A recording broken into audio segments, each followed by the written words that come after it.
Hello, Namaskar, Jai Hind and very good evening all of you. I am Trishakti. Welcome you all in your YouTube channel that is The Trishakti. Everyone knows about me, ऐसा मुझे लगता है। और नहीं भी करते होंगे तो जान जाओगे, ठीक है। तो उसमें क्या है, जैसे हम लोगों ने पोल किया था, जो लोग जानते हैं वो जानते हैं कि हमने ग्रुप में पोल किया था कि कौन सा चैप्टर कराया जाए, तो ज़्यादातर वो जो वोट आया था वो आया था इंपॉर्टेंट जीके चैप्टर के बारे में, ठीक है।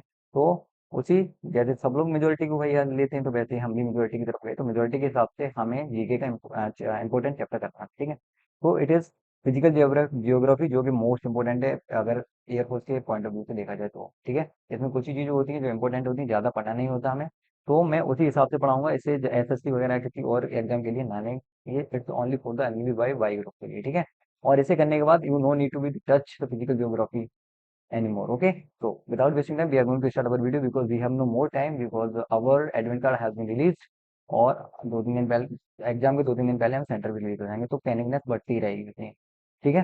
तो स्टार्ट अवर वीडियो। तो इस वीडियो में क्या करेंगे, हम कंप्लीट फिजिकल ज्योग्राफी करेंगे। कौन सी? फिजिकल, नॉट इंडियन ज्योग्राफी, ठीक है। केवल कौन सी करेंगे? फिजिकल ज्योग्राफी करेंगे, इंडियन ज्योग्राफी नहीं करेंगे। और मैं तेज बोल रहा हूँ इसलिए कि वीडियो की जो लेंथ है वो छोटी हो जाए, है ना। तो वैसे भी तुम लोग 2x में देखोगे, 1.5x में देखोगे, तो बस इसी के लिए। नहीं तो मैं लाइव कराता, मैं लाइव भी करा देता, लेकिन लाइव में क्या होता है, टाइम बढ़ जाता है। ओके, तो चलो स्टार्ट करते हैं विदाउट वेस्टिंग अवर टाइम। तो फर्स्टली हम पार्ट वन में क्या देखेंगे, कौन सा? ज्योग्राफी और यूनिवर्स। किसे? यूनिवर्स देखेंगे सबसे पहले। तो सबसे पहले हमें पता होना चाहिए यूनिवर्स किसे कहते हैं। तो यूनिवर्स क्या है? यूनिवर्स जो everything that exist including all physical matter and energy, the planet, the star, Galaxy, content and contents of space comes under universe. Universe में क्या? जो चीज हम देखते हैं, है ना, जो चीज हमारे आसपास होती है, जो चीज हम देखते हैं, everything, everything we see, everything we see around, everything we see around us comes under, जो हमारे तक जो जितनी भी चीजें जो हमारे अंदर दिखाई देती हैं, हम जो जैसे हम देख सकते हैं, वो सब यूनिवर्स के अंडर आती है, ठीक है। तो देखो, यूनिवर्स से केवल क्या पूछेगा, ज्यादातर पूछेगा, तुम ये बताओ स्टडी ऑफ यूनिवर्स किसे कहते हैं, ठीक है। क्या पूछेगा? Study of universe. राइटिंग थोड़ा गड़बड़ है, प्लीज कॉपरेट। तो स्टडी ऑफ यूनिवर्स ये बहुत ज्यादा रहता है, हर बार पूछता रहता है, मतलब ऐसे क्वेश्चन पूछने की मतलब चांसेस हैं। तो इसे क्या बोलते हैं? कॉस्मोलॉजी, ठीक है। क्योंकि जो यूनिवर्स है इसे हम एक और वर्ड्स के नाम से जानते हैं, इसे बोलते हैं कॉस्मॉस। क्या बोलते हैं? कॉस्मॉस, ठीक है। तो जो स्टडी ऑफ यूनिवर्स है, ये कॉस्मोलॉजी इंपॉर्टेंट है, इंपॉर्टेंट मार्क कर लेना, ठीक है। आप एक ये भी इंपॉर्टेंट है कि theory related to the origin of the universe. तो ओरिजिन ऑफ यूनिवर्स की जो थ्योरी रिलेटेड थी उसका नाम क्या था? Everyone knows that, big bang theory, ठीक है। इसे एकदम से याद कर लेना, बिग बैंग थ्योरी। और कभी कभी इस बिग बैंग थ्योरी का वो किसने दी थी, डिस्कवर के बारे में पूछ लेता, तो ये की थी जॉर्ज, जॉर्ज लेमेत्रे ने। किसने? George Lemaître. जॉर्ज लेमेत्रे ने की थी 1927 में, ठीक है। इस जो ये जो थ्योरी है बिग बैंग थ्योरी, इसे हम क्या बोलते हैं? Origin of the universe. Big bang theory related to the origin of the universe, ठीक है। तो अब ठीक है, तो इसमें बात करनी है, ये हो गया तुम्हारा यूनिवर्स। तो यूनिवर्स में गैलेक्सीज भी होती हैं तुम्हारी और स्टार्स भी होते हैं ना। तो अगर गैलेक्सी की बात करें तो 100 बिलियन गैलेक्सी, कितनी? 100 बिलियन गैलेक्सीज क्या है? Are present in universe. तो यूनिवर्स में कितनी बिलियन है? यूनिवर्स में है कितनी बिलियन? यूनिवर्स में 100 बिलियन गैलेक्सीज, ठीक है। अगर यूनिवर्स में 100 बिलियन गैलेक्सी है तो एक गैलेक्सी ऐसी भी होगी जिसमें हम लोग रहते हैं, ठीक है। तो हम उससे पता करें कि आवर गैलेक्सी कौन सी है ना। तो our galaxy, our galaxy, our galaxy कौन सी है? सब लोग जानते हैं उसके बारे में, आई होप। मिल्की वे, है ना। तो milky way is our galaxy. और मिल्की वे अगर अगर हमारी गैलेक्सी है तो उसके पड़ोस में भी कोई गैलेक्सी होगी। ऐसे ही पूछते हैं, स्टैटिक ही पूछता जाता है उसमें, एयरपोर्ट में। तो हमारी जो पड़ोसी है गैलेक्सी, जो हमारी मिल्की वे गैलेक्सी है, इसके नियर गैलेक्सी पता कौन सी है? तो जो नियर गैलेक्सी है उसे हम बोलते हैं एंड्रोमेडा। क्या? एंड्रोमेडा, ठीक है। और जो एंड्रोमेडा का जो साइज है ना, एंड्रोमेडा का, वो 2 इंटू किसका? मिल्की वे का। मतलब रफली हम कह सकते हैं मिल्की वे का कितना? 2 गुना है ना। तो सबसे पहली बात होगी कितने 100 बिलियन गैलेक्सीज हैं अपने यूनिवर्स में, और उन गैलेक्सीज में एक अपनी गैलेक्सी है जिसका नाम है मिल्की वे, ठीक है। बात करें मिल्की वे के शेप का, ये भी पूछ लेता कि मिल्की वे का शेप कैसा होता है, ठीक है। तो मिल्की वे की अगर शेप की बात करें, शेप ऑफ मिल्की वे, सारे नोट्स बना लेना है ना, क्योंकि ज्यादातर मैं लिखूंगा ही। तो शेप ऑफ मिल्की वे इसका होता है स्पाइरल, ठीक है। अब मैं स्पाइरल बता देता हूँ कैसा होता है स्पाइरल। ऐसा होता है समथिंग, ऐसा, ठीक है, जो कि ये घूमता है इधर को और ये घूमता है इधर, जब दोनों घूमते तो इनकी एक आर्म में कई सन होता है। इनको बोलते हैं आर्म, इसको और इसको बोलते हैं क्या, आर्म। ठीक है, I hope you are able to understand my writing, because it's pen tab इतना थोड़ा मुश्किल से होता है। ठीक है, ये हो गया। उसके बाद हम पता करेंगे कि मिल्की वे क्या है। इसकी एज भी देख ले रहे हैं, मिल्की वे कितना पुराना है। यूनिवर्स भी हमारा जितना पुराना यूनिवर्स होगा उतना पुराना हमारा मिल्की वे है। तो जो एज ऑफ यूनिवर्स है, एज ऑफ मिल्की वे, पहले एज ऑफ यूनिवर्स देख ले रहे हैं। ठीक है, तो एज ऑफ यूनिवर्स, तो यूनिवर्स का एज है वो 13.82 बिलियन ईयर्स, कितना, 13.82 बिलियन ईयर्स। ठीक है, अगर हम बात करें अपनी गैलेक्सी मिल्की वे की, मिल्की वे, तो जो मिल्की वे है इसकी जो एज है वो है 13.2 billion years. Okay, important mark कर लेना। ठीक है, इन सबको याद कर लेना, स्टैटिक पॉइंट ज्यादा आते हैं ना तुम्हारे वाले एग्जाम में। ठीक है, बाकी अगर मैं और बात करूं तो इसमें क्या पता नहीं, इसकी मिल्की वे की रेडियस, रेडियस और देख ले एक बार, रेडियस का आप पूछ सकता है, मैं तुम है नहीं कहा पूछेगा। ठीक है, तो सबसे पहले हमें और क्या देख ले, रेडियस, रेडियस ऑफ मिल्की वे,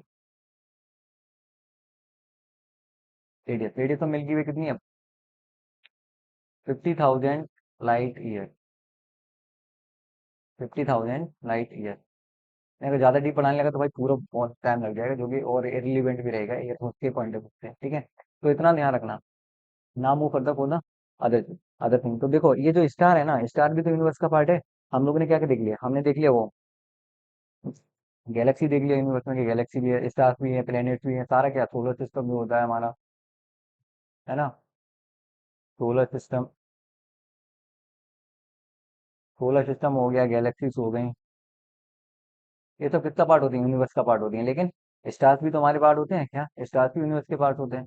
तो हम अब बात करेंगे किसकी, स्टार्स की। तो स्टार्स की अगर बात करें तो that body, heavenly body made up of hot burning gases and they shine emitting their own light by nuclear. देखो ये भी पूछ सकता है कि स्टार की जो खुद की लाइट होती है वो किससे होती है, न्यूक्लियर फिजन से होती है या फ्यूजन से होती है, तो किससे होती है, न्यूक्लियर फ्यूजन से। याद रखना है, ठीक है, इंपॉर्टेंट कर लेना। जैसे कर लेना, तो जो बॉडी जो सेल्फ इमिटिंग करती है, सेल्फ लाइट इमिट करती है ना, जिनका खुद का लाइट होता है तो उन्हें हम स्टार्स बोलते हैं। और जिनका खुद का लाइट नहीं होता है, not self emitting, not self luminous बोलते हैं इन्हें, नॉट सेल्फ ल्यूमिनस, उन्हें क्या बोलेंगे हम, प्लेनेट, है ना। That is the difference between the planet and star.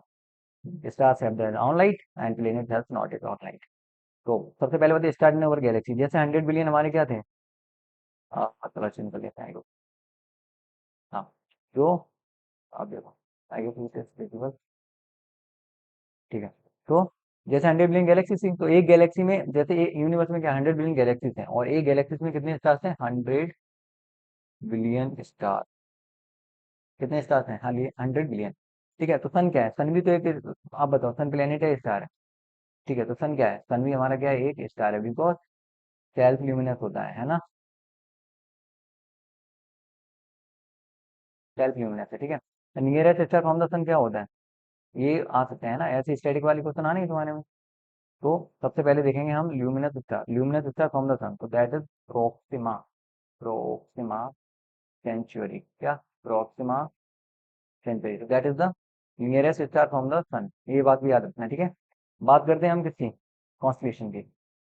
तो कॉन्स्टलेशन क्या होता है, कॉन्स्टलेशन जानते हो क्या होता है, कॉन्स्टलेशन होता है एक pattern made by the star, a pattern made by the star is called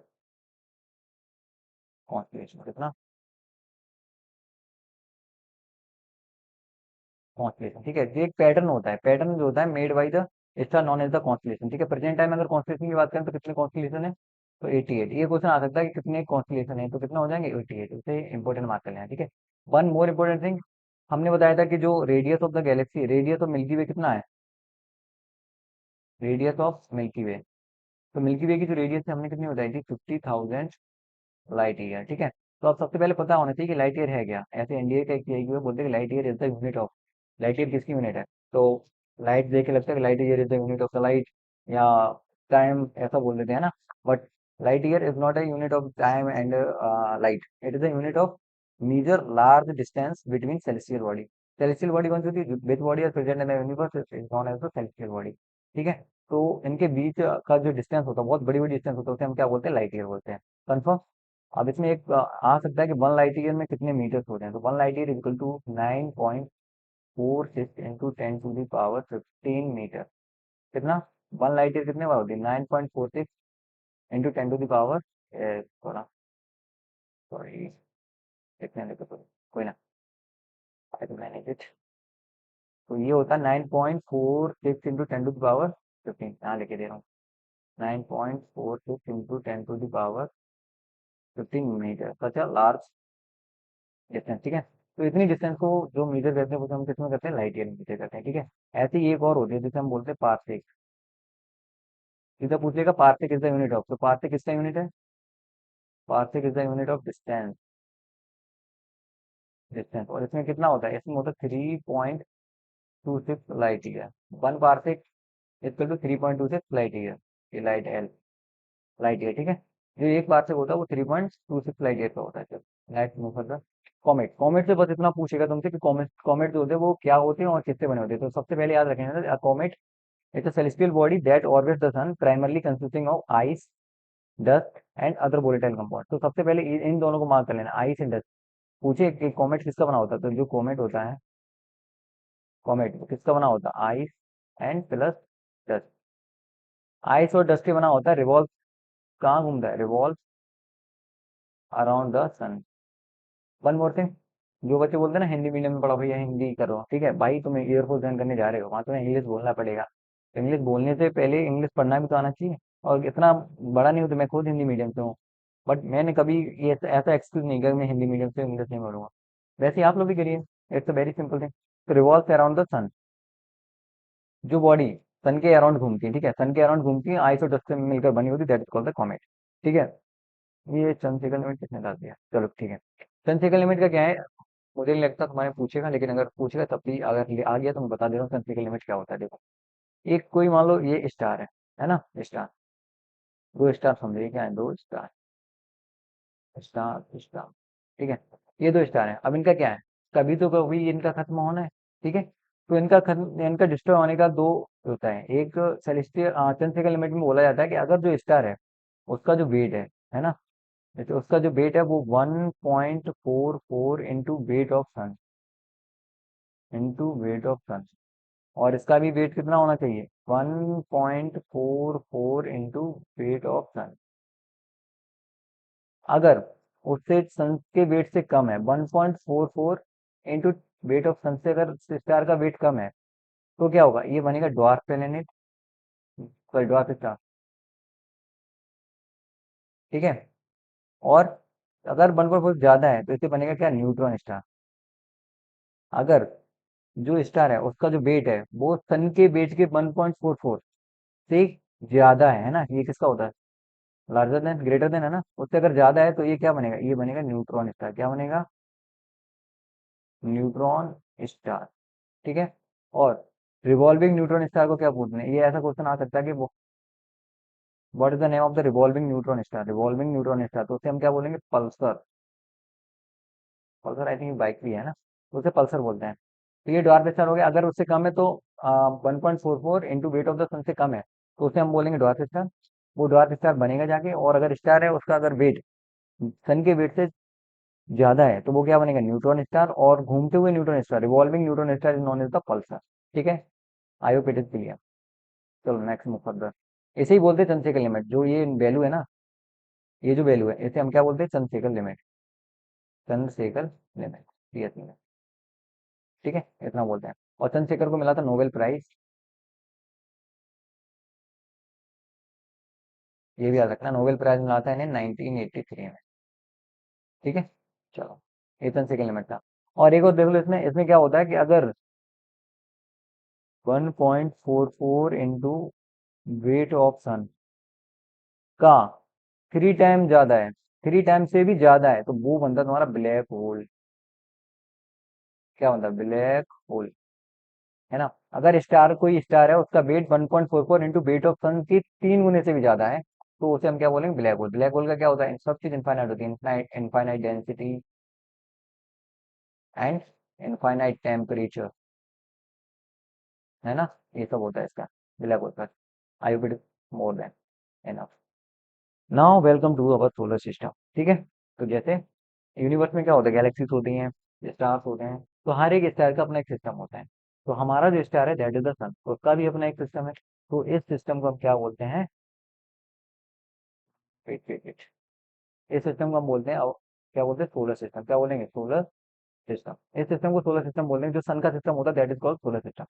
तो सोलर सिस्टम में बस इतना पता होना चाहिए, किसका होता है कि सन का होता है। ये सन लिखना है, सन नहीं लिखना है भाई, ये क्या कर रहे हो। ठीक है, तो किसका होता है, सन का, है ना। अब सबसे पहले हमें पता होना चाहिए कि इनका जो सीक्वेंस कैसा होता है। ये मोस्ट इंपोर्टेंट है प्लेनेट का, यहाँ से क्वेश्चन आ सकता है मुझे लग रहा है जहाँ तक। देखो, ये हो गया मरकरी, ये हो गया वीनस, ये क्या हो गया अर्थ, ये क्या हो गया मार्स, ये हो गया जुपिटर, ये सैटर्न, ये यूरेनस, और ये हो गया नेपच्यून। ठीक है, हिंदी में कैसे बोलते हैं, बुध, ये क्या शुक्र, पृथ्वी, मंगल, बृहस्पति, शनि, अरुण, वरुण, है ना। ठीक, तो देखो यहाँ पे आया है M V E M J S U और एन, है ना। तो इसके ट्रिक बनाते हैं, जैसे इंग्लिश में बोले तो माई वेरी, कभी कभी सीक्वेंस भूल जाते हैं ना, educated, my very educated mother, और जे एस यू एन, ऐसे बोलते जेसन। क्या, जेसन, माई वेरी एजुकेटेड मदर जेसन। ठीक है, तो ऐसे कर लेते हैं, बस मुझे नहीं लगता कि तुम लोग भूलोगे, यहाँ एकदम नॉर्मल सी चीज है। ठीक है, तो ये एक ट्रिक चाहिए, इससे मतलब क्या कर लेंगे हम, सीक्वेंस याद कर सकते हैं कि कौन सा पास में, कौन सा ज्यादा दूर है, कौन सा और दूर, कौन सा और दूर। ठीक है, चलो, तो इसमें क्या देखना है हमें, सबसे पहले पता होना चाहिए सबसे स्मॉलेस्ट मरकरी क्या है, smallest, smallest, nearest, nearest and smallest, nearest and smallest, और ये क्या है, इसे बोलते हैं हम फारदेस्ट, सबसे दूर। नेपच्यून क्या सबसे दूर है, दिन, और मरकरी सबसे पास है। जुपिटर, जुपिटर को हम क्या बोलते हैं, लार्जेस्ट, लार्जेस्ट प्लेनेट कौन सा हमारा, जुपिटर। ठीक है, सैटर्न, सैटर्न को बोलते हैं having least density, least dense मतलब इसकी डेंसिटी सबसे कम होती है, उसे हम बोलते हैं सैटर्न। इसके पास क्या होता है, हैविंग रिंग्स, इसके पास रिंग्स होती हैं। ठीक है, आपको तो जानते हैं एक चीज, मार्स और जुपिटर में एक बेल्ट पाई जाती है ना। सबसे ज्यादा एक क्वेश्चन पूछ सकता है कि जो एस्टेरॉयड बेल्ट होती है, ठीक है, बोलते हैं हम एस्टेरॉयड बेल्ट, एस्टेरॉयड बेल्ट। तो जो एस्टेरॉयड बेल्ट होती है वो किन दो प्लैनेट्स के बीच में होती है, that is the Mars and Jupiter बस। और एक बेल्ट होती है जिसे बोलते हैं हम क्यूपर बेल्ट, वो नेपच्यून के बियॉन्ड होती है, beyond the Neptune. It is what, it is Kuiper belt, Kuiper belt. ठीक है, तो क्यूपर बेल्ट थोड़ा हाई लेवल हो जाता है, लेकिन हाँ एस्टेरॉयड बेल्ट पूछ सकता है कि जो एस्टेरॉयड बेल्ट होती है ये किन दो प्लैनेट्स के बीच में होती है, तो हम बताएं क्या, मार्स एंड जुपिटर। जो हमारी एस्टेरॉयड बेल्ट होती है वो मार्स एंड जुपिटर के बीच में होती है। I think, I hope it is clear. Now move further. तो parts of the solar system, तो हमने यहाँ बता ही दिया सोलर सिस्टम के क्या क्या पार्ट होते हैं। सबसे पहले हो गया तुम्हारा प्लेनेट, है ना, सबको पता है। और क्या हो गया इसका, part of the solar system में कौन से आते हैं, प्लैनेट्स आ गए तुम्हारे, प्लैनेट, ओके, प्लैनेट, है ना। प्लैनेट, प्लैनेट के बाद आ गए ड्वार्फ प्लैनेट, ड्वार्फ प्लैनेट। ठीक है, ड्वार्फ प्लैनेट के साथ साथ तुम्हारे क्या आ गए, comet, asteroid, comet, comet, asteroid,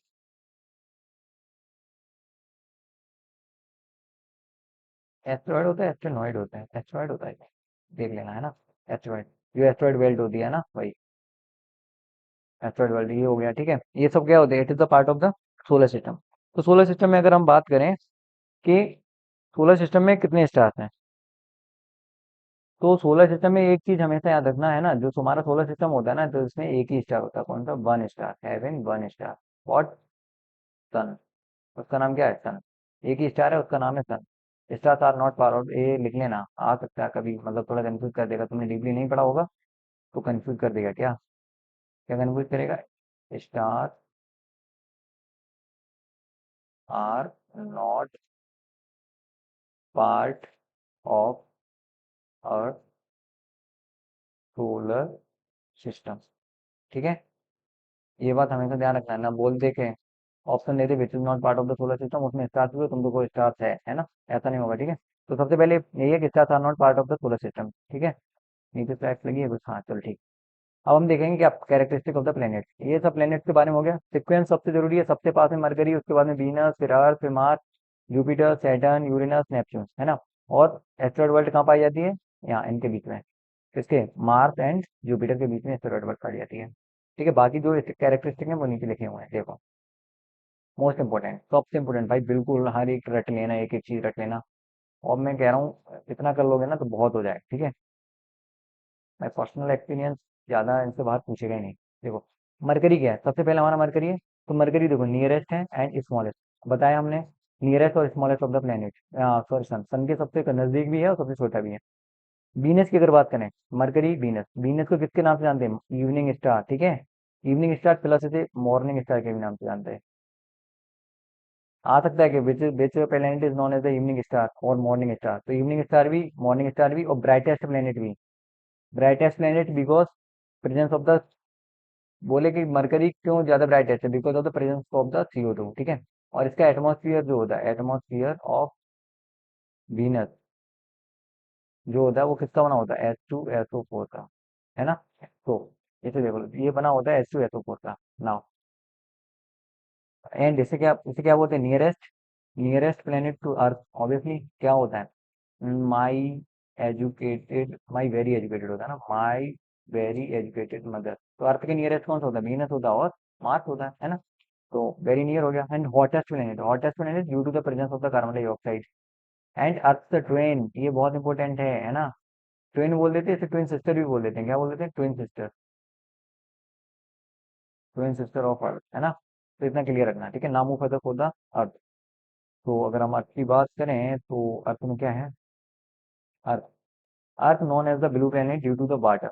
obviously water presence ज्यादा है, इसलिए हम क्या जानते थे? Blue planet. And the only planet where life is possible. हम अर्थ को अच्छे से भी समझेंगे डिटेल में, यहाँ पे तो इतना देख लो। नॉन क्या, ब्लू प्लेनेट किसे कहते हैं ये मत भूलना, इंपोर्टेंट मार्क कर लो इसे, ब्लू प्लेनेट, ठीक है। यहाँ पे इसे इवनिंग स्टार को मार्क कर लो, और मॉर्निंग स्टार और नियरेस्ट, तो ये तो आता ही है। अर्थ ट्वेन मोस्ट इंपोर्टेंट, इनको स्टार मार्क कर लो, ठीक है। और नियरेस्ट स्मॉलेस्ट थोड़े स्टैटिक पॉइंट है, लर्न तो करने ही पड़ेंगे ना। मार्स, मार्स को क्या जानते हैं? रेड प्लेनेट, मोस्ट इंपोर्टेंट है ना। मार्स को किसे नाम से जानते हैं? रेड प्लेनेट के नाम से। नाम ऊपर तो बोल दो, जुपिटर। तो जुपिटर क्या है? जुपिटर बिगेस्ट प्लेनेट है, हमने बताया, लार्जेस्ट प्लेनेट है। हैज द फास्टेस्ट रोटेशन, हाँ ये इंपॉर्टेंट है। पूछ लेगा कि विच, क्या है फास्टेस्ट रोटेशन, किस प्लेनेट का है, which planet has the fastest rotation, तो तुम लोग दोगे कि अरे यार मरकरी सबसे छोटा है, सबसे पास है। तो मतलब तुरंत चक्कर मार देता होगा, लेकिन वो भैया होता है रिवॉल्यूशन, है ना। क्या होता है? रिवॉल्यूशन। तो रिवॉल्यूशन की बात करें तो फास्टेस्ट रिवॉल्यूशन किसका फास्टेस्ट, कौन करेगा? मरकरी, बिकॉज वो सबसे पास में है ना। मरकरी पास में इसलिए कर लेगा, है ना। तो क्या है? जुपिटर बिगेस्ट है, इनका क्या है? रोटेशनल बहुत स्पीड है, क्या है? फास्टर रोटेशन, रोटेशन कितना? 9.8 आवर्स में, जहाँ हमारी अर्थ, अर्थ कितने में करती है? 24 आवर्स में। कौन करता है? अर्थ 24 आवर्स में अर्थ करती है, लेकिन ये 9 आवर्स में कर ले, 9.8 आवर्स में कर लेते हैं, ठीक है। नामो फॉर द फोटो सैटर्न। तो सैटर्न क्या है? सेकंड, सेकंड बिगेस्ट प्लेनेट होता है और लीस्ट डेंस प्लेनेट होता है, ये इंपॉर्टेंट है। और इसके पास क्या होती है? रिंग्स होती हैं, और लीस्ट डेंस होता है, ठीक है। इसे मत भूलना बिल्कुल ही भैया, बिल्कुल मत भूलना। क्या है? लीस्ट डेंस है। लीस्ट डेंस मतलब सबसे कम डेंसिटी इसकी है, सबसे कम डेंसिटी इसकी है। और मैक्सिमम डेंस कौन है पता है? मैक्सिमम डेंस कौन है? मैक्सिमम डेंस है अपनी पृथ्वी जी। कौन है? पृथ्वी जी है ना। अर्थ है सबसे ज्यादा अपना डेंस। अब बात करें यूरेनस, तो यूरेनस को ग्रीन प्लेनेट के नाम से आता है। रेड प्लेनेट किसे? मार्स को। Blue planet earth. Green planet किसे? यूरेनस को। और इसे क्रूडेस्ट प्लेनेट क्या बोलते, sorry coldest planet, coldest planet in solar system, important mark कर लो भैया, everything is important in this class. तो कोल्डेस्ट प्लेनेट है ना। क्योंकि सब लोगों को क्या लगता है कि मरकरी शुरुआत में, सबसे लास्ट में नेपच्यून, तो लास्ट है सबसे ज्यादा, तो नेपच्यून ही कोल्डेस्ट होगा, है ना। लेकिन ऐसा नहीं है, कोल्डेस्ट कौन सा? यूरेनस। इसका रीजन है, अगर मैं बताऊंगा, चलो बता ही दे रहा हूँ। इसमें क्या है कि जो यूरेनस है ना वो 95 डिग्री क्या है? इंक्लाइंड है, मतलब कुछ इस पोजीशन में है। और जो तुम्हारा नेपच्यून है वो कुछ इस पोजीशन में है। तो अर्थ जो सन की रेज आती है वो नेपच्यून तक पहुंचती है, पर यहाँ पे नहीं आ पाती, इस वजह से ये कहता है कोल्डेस्ट। क्या है? Coldest planet. कोल्डेस्ट प्लेनेट कौन? यूरेनस, है ना। Clear? Okay. Now move further for the Neptune has the slowest revolution obviously. जो सबसे लास्ट में होगा वो लेट रिवॉल्यूशन कर पाएगा ना, जैसे यहाँ पे है, अब जो लास्ट में है वो तो लेट कर पाएगा ना सन का। तो नेपच्यून सबसे लास्ट में होता है, यहाँ पे होता है नेपच्यून, तो नेपच्यून का रिवॉल्यूशन कैसा, स्लोएस्ट रिवॉल्यूशन। एंड फारदेस्ट में फ्रॉम द सन, ये तो पता ही है। चलो नाउ देखो, very important thing that is the satellite. Satellite क्या होता है, हमारे जो प्लैनेट्स होते हैं वो किससे अराउंड करते हैं, प्लैनेट।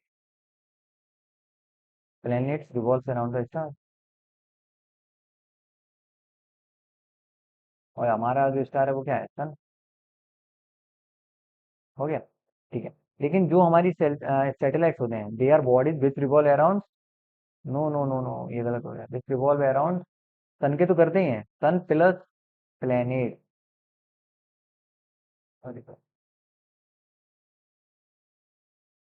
एंड प्लैनेट,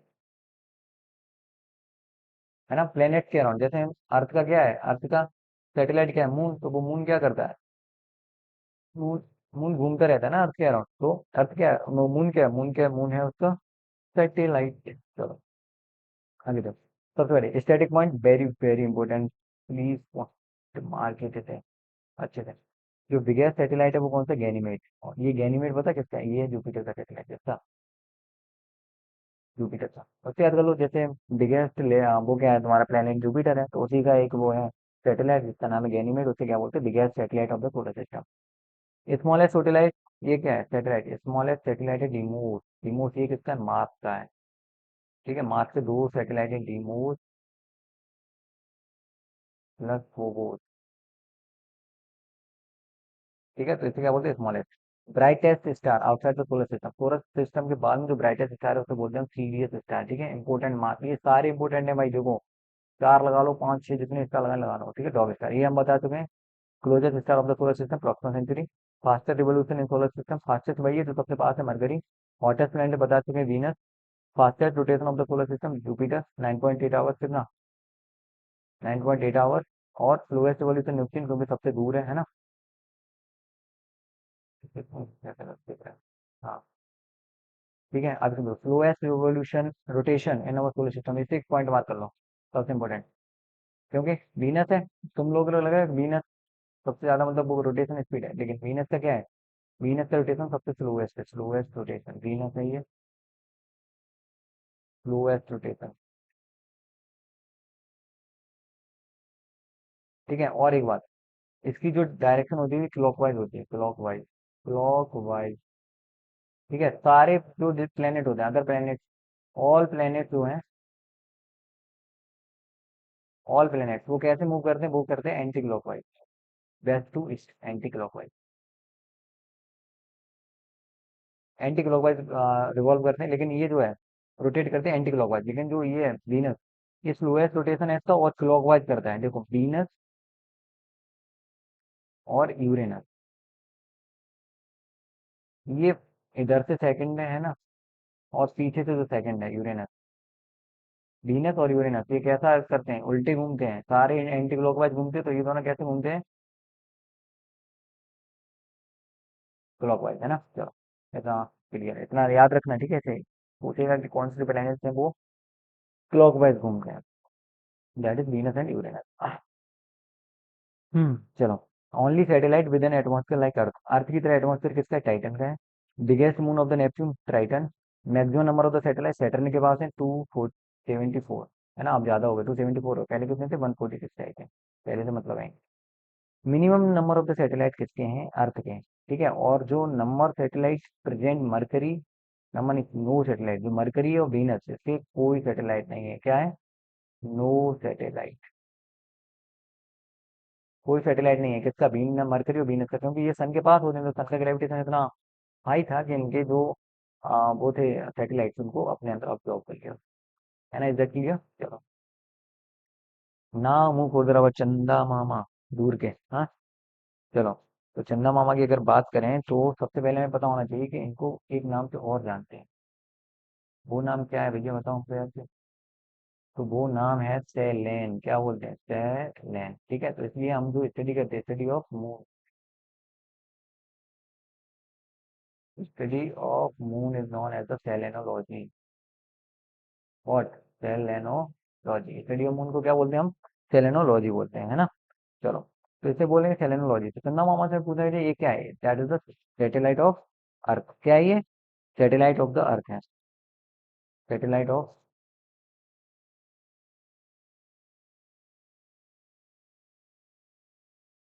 अर्थ। ठीक है, इतना क्लियर हो गया। सबसे ज्यादा पॉइंट मार्क से मार्क करना है इसको भाई। स्टडी ऑफ द मून क्या कहलाती है? सेलेनोलॉजी। इसे इंपोर्टेंट रखना, ठीक है। और देखो, इंपोर्टेंट तो सभी है, एवरीथिंग मार्क कर रहा हूँ, उसे और ज्यादा देखना, ठीक है। अब सबसे पहले हमें बात आती है, तो मून की लाइट होती है, जो मून की लाइट होती है, moon light reach to the कितना टाइम लेती है? 1.28 सेकंड। कितना टाइम लेती है? 1.28 सेकंड। ये क्या लेती है? मून की जो लाइट है, ठीक है। अब मून की distance from the earth, average distance, average बोल रहा हूँ, ठीक है। Average distance between earth and moon, average distance between earth and moon that is 38400। ठीक है, बोले 3,84,000 किलोमीटर। कितना? 3,84,000 किलोमीटर।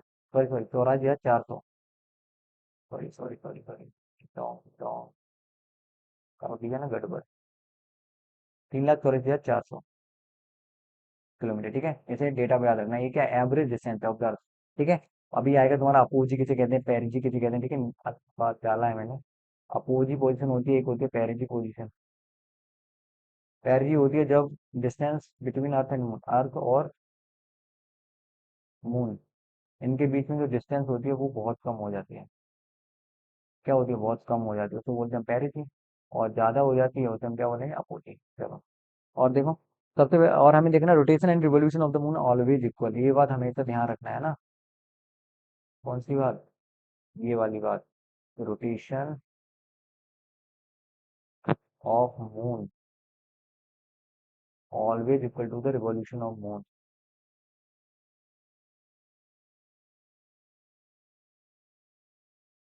जितने टाइम में रोटेट करता है उतने टाइम में रिवॉल्यूशन करता है, ठीक है। रिवॉल्व कर जाता है, तो उसमें क्या है, इसके कारण हमें क्या दिखता है, हम एक ही पार्ट देख सकते हैं, only one part of the electron. और इसमें सबसे बड़ी बात है 59% ऑफ 59% पार्ट, पार्ट है यहाँ पे। तो 59% part of moon can be seen. केवल हम एक बार में क्या 59% पार्ट ऑफ द मून देख सकते हैं, क्योंकि इसका जो रोटेशन टाइम और रिवोल्यूशन टाइम जो होता है सेम होता है, एक ही मतलब एक ही टाइम पे दोनों चीज करता है ये। और जो हमारा रिवोल्यूशन टाइम होता है वो होता है 27.3 डेज। ये इसका रिवोल्यूशन टाइम होता है। जैसे हम क्या बोलते हैं, मून मंथ, लूनर मंथ बोलते हैं, मून मंथ हाँ, क्योंकि मून को क्या वो बोलते हैं, लूनर। तो लूनर मंथ, लूनर मंथ कितने दिन का होता है? 27.3 डेज। आप ऊपर देखो, मोर इम्पोर्टेंट क्या है? अगर हम बात करें ग्रेविटेशन ऑफ मून, तो जो मून का ग्रेविटेशन होता है वो होता है 1/6 ऑफ ग्रेविटेशन ऑफ अर्थ। इतना तो पता ही होगा तुम लोग को। जैसे अगर कोई एग्जांपल देखें इसका, अगर कोई वो है, कोई चीज है जिसका वेट कितना है, 60 kg, कहाँ? अर्थ पर। 60 kg अगर अर्थ पे, तो मून पे कितना हो जाएगा? 60 × 1/6, यानी कितना हो जाएगा? 10 kg। कितना? 10 kg कहाँ हो जाएगा मून पर? तो इससे पता चलता है जो ग्रेविटेशन ऑफ मून है वो 1/6 क्या है, 1/6 इंटू ग्रेविटेशन ऑफ अर्थ। समझ में आया? इंपोर्टेंट थिंग ऐसे कर लो, ठीक है। अब सबसे पहले ये तो सबको पता ही होगा कि मून पे करने वाले सबसे पहले एस्थेटिक में आ सकता है, first person to reach the moon, first person reach the moon. Moon पे जो फर्स्ट पर्सन पहुंचे उनका नाम क्या था? Neil Armstrong, strong strong जो भी हो, ठीक है, नील आर्मस्ट्रॉन्ग, ठीक है। ये कौन से फर्स्ट पर्सन थे जो कहाँ पहुंचे? मून पे, ठीक है। तो it is all about the moon. Moon से अगर पूछेगा तो यही पूछेगा, इससे ज्यादा नहीं पूछ लेना है। नाम ऊपर फॉर द नेक्स्ट स्लाइड, ठीक है। वो हम वहीं रिलेट कर दिया मून को। तो और कुछ देखिए मून के बारे में। हाँ, मून का इंक्लिनेशन कितना होता है? मून का इंक्लिनेशन 5 डिग्री होता है इंक्लिनेशन, ठीक है। अर्थ का कितना होता है? 23.5 डिग्री होता है झुकाव मून का, ठीक है। और अगर बात करें तो मून के बारे में तो एक होता है, एक कंडीशन तुमने देखा है, न्यू मून और फुल मून। न्यू मून और फुल मून, ठीक है, इसे हम क्या बोलते हैं? अमावस्या। और इसको क्या बोलते हैं? पूर्णिमा, है ना, हमारे यहाँ सब करता है ना। तो अमावस्या पूर्णिमा बोलते हैं, तो न्यू मून और फुल मून। तो अगर हम बात करें इनके बीच का टाइम पीरियड कितना होता है, तो न्यू मून और न्यू मून के पीरियड बीच का जो टाइम पीरियड होता है, न्यू मून और न्यू मून, इनके बीच का टाइम पीरियड होता है 29.5 डेज। कितना? 29.5 days. Same like that full moon और फुल मून, इनके बीच में जो टाइम पीरियड होता है that is also 29.5 days. Hope everything is clear now. Now move for the next slide. That is over earth. तो देखो, अर्थ में कुछ चीजें होती हैं याद करने के लिए, वो मैं बता दे रहा हूँ। देखो, एकदम से अपना जो ज्ञान इंद्रिया है, अपने सेंसरी ऑर्गन को ओपन कर लो और सारा फोकस लगा दो यहाँ पे। ठीक, अगर शेप की बात करें कि अर्थ की शेप कैसी है, तो that is not a spherical, it is a geoid shape. कैसी? Geoid shape. Geoid shape something like that, ऐसे है, मतलब जो पोलर डिस्टेंस कम है किससे? इसकी जो ये है एंगुलर डिस्टेंस से। ये रोटेशन डायरेक्शन कैसी होती है? तो देखो, रोटेशन डायरेक्शन होती है इसकी, देखो सबकी हमने बताया ना, एक प्लेनेट होते हैं जैसे यूरेनस और वीनस, जिनकी क्लॉकवाइज होती है, लेकिन इनकी इनकी कैसी होती है? Anti clockwise. और सबकी कैसी होती है? Anti clockwise. तो उसी हिसाब से आपकी क्या होगी? Anti clockwise. Anti clockwise means west to east. West to east होगी, ठीक है। इनकी जो रोटेशनल डायरेक्शन होती है उसकी वजह से क्या होता है? Day and night. Day and night किसकी वजह से होता है? रोटेशन की वजह से होता है, इतना ध्यान रखना है ना। जो डे एंड नाइट होता है वो रोटेशन की वजह से होता है। रिवोल्यूशन टाइम, तो रिवोल्यूशन टाइम तो सबको पता है कितना? 365 डेज नहीं, 365 1/4 डेज। ये क्या है? रिवोल्यूशन टाइम है। और रिवोल्यूशन से क्या होता है? Season, season due to revolution, due to revolution of earth, ठीक है, ये होता है। अब देखो कंडीशन होती है पेरिहिलियन, एपीनियन, और देखो पेरिजी आ गया, अपोजी आ गया, ठीक है। अब देखो इसमें क्या होता है, मैं कलर चेंज कर रहा हूँ अब अच्छे से समझना एकदम से तुम। देखो पेरिहिलियन क्या होता है, ये देखो ये कंडीशन है, यहाँ पे हमारा सन, क्या है? सन। और और सॉरी यहाँ पे अर्थ है, सन नहीं। अच्छे से देखना है ना, एक बार में दिमाग में घुस जाएगा। ये होगी तुम्हारी अर्थ, और अर्थ यहाँ कर दे रहे हैं, तो सन कर दे रहे थे, सन नहीं, सॉरी सॉरी सॉरी। क्योंकि मुझे घुमाना तो अर्थ को है ना, सन को थोड़ी ना घुमाऊंगा। ये हो गया सन, सन हो गया, ठीक है। तो हमें पता है सभी कि जो केपलर भाई साहब ने क्या कहा था कि जो सन के अराउंड जो प्लेनेट सर्कल लगाते हैं वो किसमें लगाते हैं? इलेक्ट्रिकल शेप में, तो that is the electrical shape, ठीक है। तो यहाँ पे मान लो हमारी अर्थ जी है, यहाँ पे अर्थ है, तो यहाँ पे अर्थ है, तो ये क्या होगी? मैक्सिमम डिस्टेंस होगी, ठीक है। क्या होगी? ये होगी हमारी मैक्सिमम डिस्टेंस, यहाँ से यहाँ तक की मैक्सिमम डिस्टेंस, जो होती है 1.52 इंटू 10⁻11, ठीक है, ये वाली डिस्टेंस मैक्सिमम डिस्टेंस। तो जो मैक्सिमम डिस्टेंस होती है उसे हम क्या बोलते हैं? Maximum distance,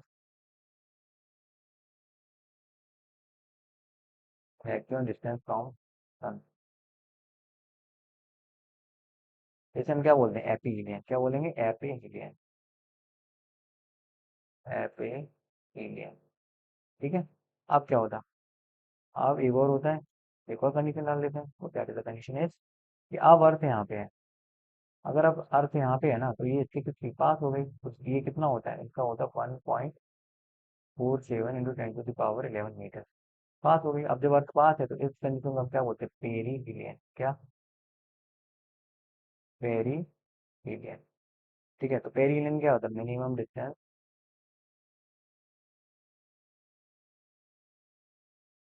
minimum distance from sun. या लिख सकते हैं क्या? Between earth and sun, E and S.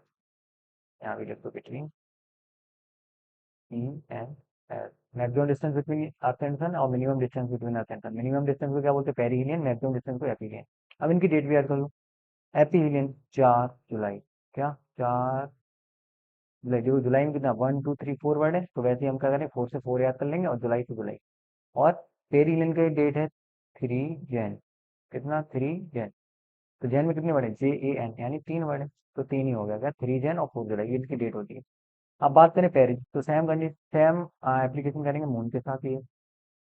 तो पेरिस कैसे होता है, ये मान लो हमारी अर्थ है ना। अब इसमें क्या करेगा, इसमें अर्थ थोड़ी ना रिवॉल्व करेगा, इसमें करेगा हमारा मून रिवॉल्व, क्योंकि moon is the satellite of the earth and work या तो सैटेलाइट का जो प्लेनेट के चारों घूमते हैं। तो ये भी ऐसे इलेक्ट्रिकल नहीं करेंगे, ये ना। तो यहाँ पे हमारा क्या है, मून का तो मामा प्लस मामा, ये भी चंदा मामा है ना। तो क्या हुआ, मामा किसी बात से अपनी पृथ्वी जी से रूठ गए। रूठ गए तो दूर चले गए, और जब रूठ के दूर चले गए तो भाई दूरी बन गई। तो जब दूरी बनी है इसे हम बोलते हैं अपोजी, क्या बोलते हैं, अपोजी। फिर क्या किया, पृथ्वी जी ने कुछ ऐसे चॉकलेट वॉकलेट दे गए, अरे आ जाओ ये वो खाना ठिकाना करके, जानते हैं सब लोग कैसे मनाते हैं, मामा रूठ गए। तो उनको मना लिया, तो वो आ गए नजदीक। अब जो नजदीक आ गए, दैट इज कॉल्ड पेरिस। क्या, पेरिस, और सिंपल, पेरिस क्या, minimum distance, minimum distance between moon and earth. और अपोजी क्या हो जाएगा, apogee that is the maximum distance, maximum distance between moon and earth. Exact clear, note बना लेना अच्छे से, ठीक है। तो समझ में आ गया, मामा चंदा मामा जी रूठ गए, और रूठ गए तो अपोजी हो गए, बोले आप जाओ आप जाओ, हमें नहीं तुम्हारे में रहना, आप जाओ, तो अपोजी हो गया, रूठ गए। पेरी थी, पेरी में पास आ गए, P4 पास आना, है ना। तो पास आ गए, तो जो पास आ गए earth that is called perigee. Same applicable for the aphelion and perihelion. Perihelion aphelion sun और अर्थ का होता है, और अपोजी और पेरिजी किसका होता है, अर्थ और मून का होता है। Layers of the earth, earth की लेयर्स होती हैं, देखो बात करें अर्थ की लेयर्स, देखो ये रही हमारी अर्थ, ऐसी है क्या, ऐसा भी बुरी नहीं है यार, प्यार से बना हुआ है। ठीक है, आम कलर चेंज करके बनाता है, तो देखना ये देखिए यहाँ, दिख रहा है, दिख रहा है। ठीक है, ये ले लिया। अब हम क्या करेंगे, अर्थ का इतना पार्ट कट करेंगे, है ना। तो हमने यहाँ पे क्या किया, इस पार्ट को लिया कट, अच्छा, चाकू से काट दिया, तो ये पार्ट निकला हमारे पास, निकला ऐसे निकलेगा ना। देखो, अब इसमें क्या होता है, 3 पार्ट होते हैं, ये एंड ये। तो सबसे पहले जो ऊपर वाला पार्ट होता है, इम्पोर्टेंट है भाई, पूछ लेगा यहाँ से, एवरीथिंग इज इम्पोर्टेंट। अगर टाइम लगाए तो ऐसे नहीं, अच्छे बनाए हमने सब चीज तुम्हारे लिए, सिर्फ तुम्हारे लिए, ओके। तो ये देखो, जो सबसे ऊपर वाली होती है इसे हम बोलते हैं क्या, रेस्ट दीजिए, ठीक है। नीचे वाले क्या बोलते हैं, मेंटल। और जो सबसे लास्ट में होते हैं इसे हम बोलते हैं क्या, कोर, है ना। क्या हो गया, क्रस्ट, मेंटल एंड कोर। ठीक है, क्रस्ट में क्या क्या सबसे ज्यादा होता है, सिलिकॉन एंड एल्यूमिनियम, तो इसे बोलते हैं सियाल। इसमें क्या होता है, सिलिकॉन एंड मैग्नीशियम, इसे बोलते हैं सीमा। इसमें होता है निकिल एंड आयरन। तो कोर में सबसे ज्यादा क्या होता है, निकिल एंड आयरन, तो इसे बोलते हैं नेफा, तो नेफे, तो सियाल, सीमा, निकिल, है ना। तो क्रस्ट में पूछे सबसे ज्यादा क्या होते हैं, सिलिकॉन और एल्यूमिनियम। और मेंटल में पूछे सबसे ज्यादा क्या होता है, तो सिलिकॉन एंड मैग्नीशियम। कोर में पूछे तो निकिल एंड आयरन, ठीक है। और इसमें, ठीक है, क्रस्ट, मेंटल, नेफे हो गया। अब देखो कोर जो होती है ना, थोड़ा और बता दें कोर के बारे में, तो कोर से मुझे लग रहा है कि पूछना है क्वेश्चन, एक क्लियर चला गया। तो कोर में भी 2 पार्ट होते हैं, ऐसे बोलते हैं इनर कोर, इनर कोर इसे बोलते हैं आउटर कोर, ठीक है। तो जो आउटर कोर होती है ना, ये जो हमारी ये होती है लिक्विड फॉर्म, किस फॉर्म में, लिक्विड फॉर्म में। और जो हमारी इनर कोर होती है, इनर कोर होती है हमारी सॉलिड फॉर्म, ठीक है। और जो अर्थ का मैग्नेटिक फील्ड होता है ना, मैग्नेटिक फील्ड ऑफ अर्थ, वो इसी की वजह से होता है। अब ज्यादा नहीं डीप जाना है ना, एलिमेंट हो जाएगा। जो अर्थ का मैग्नेटिक फील्ड होता है वो इसी लिक्विड लिक्विड फॉर्म, जो आउटर कोर है इसकी वजह से ही होता है, ठीक है। तो दैट द, इसे मत भूलना, layers of the earth, crust, mental, core. Crust में सियाल, मेंटल में सीमा, और कोर में नेफे। चलो, नाउ द मोस्ट इम्पोर्टेंट, मतलब एकदम interesting, latitudes and the longitudes, क्या बोलते हैं हिंदी में, अक्षांश और देशांतर, है ना, इसे बोलते हैं क्या, अक्षांश। अक्षांश और तो क्या बोलेंगे देशांतर। ठीक है, लेटीट्यूड एंड लैंगिट्यूड कितना बढ़िया चैप्टर है यार, मजा आ जाता है इसमें तो। ठीक है, अब इसमें तुम्हें क्या पढ़ना है, लेटीट्यूड एंड लैंगिट्यूड सबसे पहले पता होना चाहिए कि लेटीट्यूड क्या है और लॉन्गिट्यूड क्या है। तो latitude, what is the latitude? Latitude is the horizontal line. क्या होती है? जो हॉरिजॉन्टल लाइन होती है वो होती है तुम्हारी क्या, लेटीट्यूड। और जो हमारी कैसी लाइन्स होती हैं, जो हमारी वर्टिकल लाइन्स होती है उन्हें क्या बोलते हैं, लॉन्ग। तो देखो यहाँ लिखा भी है horizontal lines and vertical lines. तो जो लेटीट्यूड होते हैं वो कैसे होती है, हॉरिजॉन्टल लाइन अपनी जो आते हैं ना, ये ऐसे यार। तो ये जो लाइन्स होती हैं ऐसे ऐसे ऐसे ऐसे, ये जो होती हैं इन्हें क्या बोलेंगे हम, लेटीट्यूड। लेटीट्यूड को कैसे याद करेंगे, लेटी हुई लाइन है, कैसी, लेटी हुई लाइन। और लॉन्गिट्यूड जो ऐसी होती हैं, ऐसी ऐसी ऐसी ऐसी ऐसी ऐसी, उन्हें क्या बोलेंगे हम, लॉन्गिट्यूड। देखो यहाँ पे है ना, ये देखो, ये जो इधर गई है ये लाइन, दैट्स कॉल्ड इक्वेटर है, लेकिन है क्या, एक लेटीट्यूड है। ये देखो प्राइम मेरिडियन है, तो ये लॉन्गिट्यूड है ना। ये देखो ऊपर से आ रही है पोल, पोल से पोल, और ये इधर से आ रही है ना। तो ये क्या हो गया, लॉन्गिट्यूड एंड लेटीट्यूड। अब देखो लॉन्गिट्यूड लेटीट्यूड में क्या करना है, है स्लाइड नीचे क्या, नहीं नहीं नहीं, ये देखो हम बताते हैं इनके, ध्यान दो। जाग जाओ, थोड़ी देर में बता दो, ठीक है। चलो चलो, देख लें, देखो ये है हमारे अर्थ। ठीक है, तो ये होती है क्या, हम बोल रहे हैं लेटीट्यूड, क्या है लेटीट्यूड, लेटीट्यूड। और ये 0 डिग्री, 0 डिग्री इसे बोलते हैं क्या, इक्वेटर। ठीक है, तो ये क्या करती है, ये नॉर्थ और साउथ में अर्थ को क्या करती है, डिवाइड करती है नॉर्थ और साउथ में। अब बात करें हम किसकी, लॉन्गिट्यूड की, तो वही ये बन गया लॉन्गिट्यूड। इसे क्या बोलेंगे, 0 डिग्री का, GMT, या prime meridian, prime meridian line होती है। ठीक है, तो इसका काम क्या होता है, ये ईस्ट और वेस्ट में, इधर हो गया ईस्ट, इधर हो गया वेस्ट में, अर्थ को डिवाइड करती है। ये क्या है, लॉन्गिट्यूड है, लॉन्गिट्यूड। तो पता करें लेटीट्यूड क्या करते हैं, लेटीट्यूड करते हैं अर्थ को नॉर्थ और साउथ में डिवाइड। और लॉन्गिट्यूड क्या करते हैं, लॉन्गिट्यूड करते हैं अर्थ को ईस्ट और वेस्ट में डिवाइड। Is that clear? चलो वो पता, इतना लेटीट्यूड है। आप देखो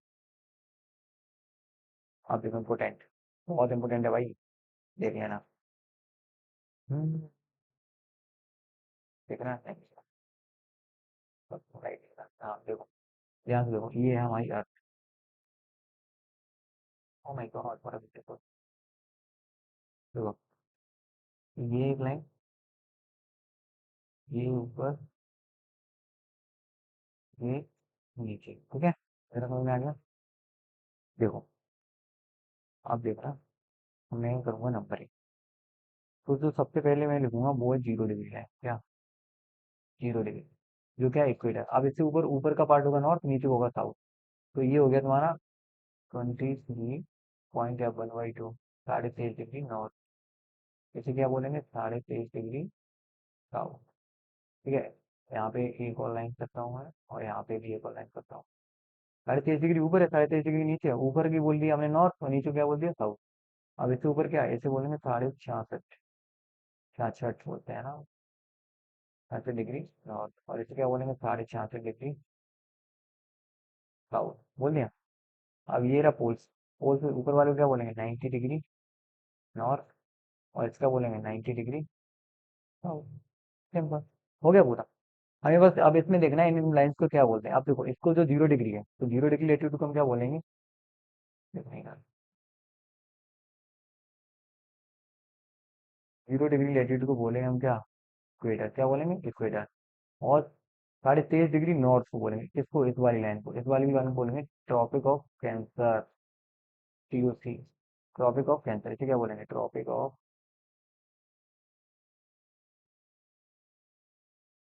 पूछ जाए कि 23.5 डिग्री नॉर्थ को क्या किस नाम से जानते हैं, तो 23.5 डिग्री नॉर्थ को बोलते हैं ट्रॉपिक ऑफ कैंसर, मत भूलना, ठीक है।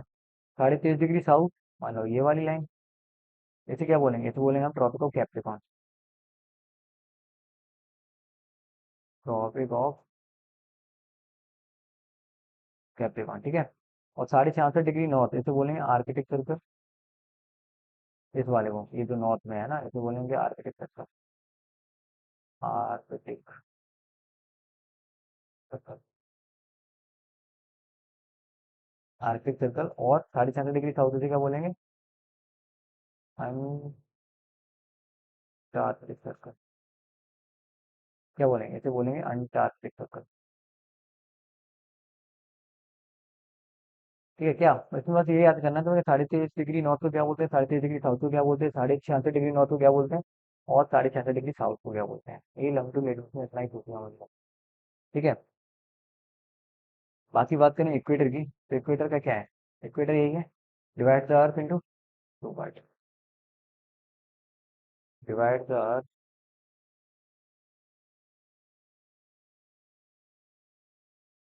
इन टू हेमिस्फीयर। हेमिस्फीयर क्या बोलते हैं, गोलार्ध। कौन कौन से गोल, नॉर्थ एंड साउथ, है ना, नॉर्थ और साउथ में चेंज करता है। और एक और बात, it is a great circle, क्या है, ग्रेट सर्कल। ग्रेट सर्कल क्या होता है, द सर्कल, हाँ लेटिट्यूड बोल दिया, सर्कल बोल दिया, देखो आप देखो, circle which divide the earth in two part, दो पार्ट में डिवाइड करके उसे हम क्या बोलते हैं, इक्वेटर बोलते हैं ना। देखो जो से उसे ग्रेट सर्कल बोलते हैं। अब देखो इक्वेटर हमारी क्या है, बिल्कुल देखो यहाँ देखो, इक्वेटर क्या है, 0 डिग्री है ना। अब 0 डिग्री से 90 ऊपर है और 90 नीचे है, तो ये हमारा क्या करती है, ग्रेट सर्कल है, जो दो इक्वल पार्ट है, तो यहाँ भी और यहाँ भी इक्वल पार्ट में करती है, नॉर्थ और साउथ में, तो इसे हम क्या बोलते हैं, ग्रेट सर्कल। ठीक है, आ सकता है ग्रेट सर्कल कैसे कहते हैं। ठीक है, now the most important thing that the equinox and solstice. I hope you are all aware of it, but देखते हैं हम लोग बताते हैं। देखो इक्विनॉक्स क्या होता है, इक्विनॉक्स बोलते हैं, इक्विनॉक्स इक्वी से याद कर लो, इक्विनॉक्स मतलब equal duration of day and night. क्या हो गया, equal duration of day and night, ये क्या हो गया, इक्विनॉक्स। ठीक है, यही बताएंगे। सॉल्स्टिस क्या होता है, देखो जो सॉल्स्टिस होता है वो क्या होता है, सॉल्स्टिस होता है लॉन्गेस्ट डे, लॉन्गेस्ट और shortest day in either of hemisphere, either of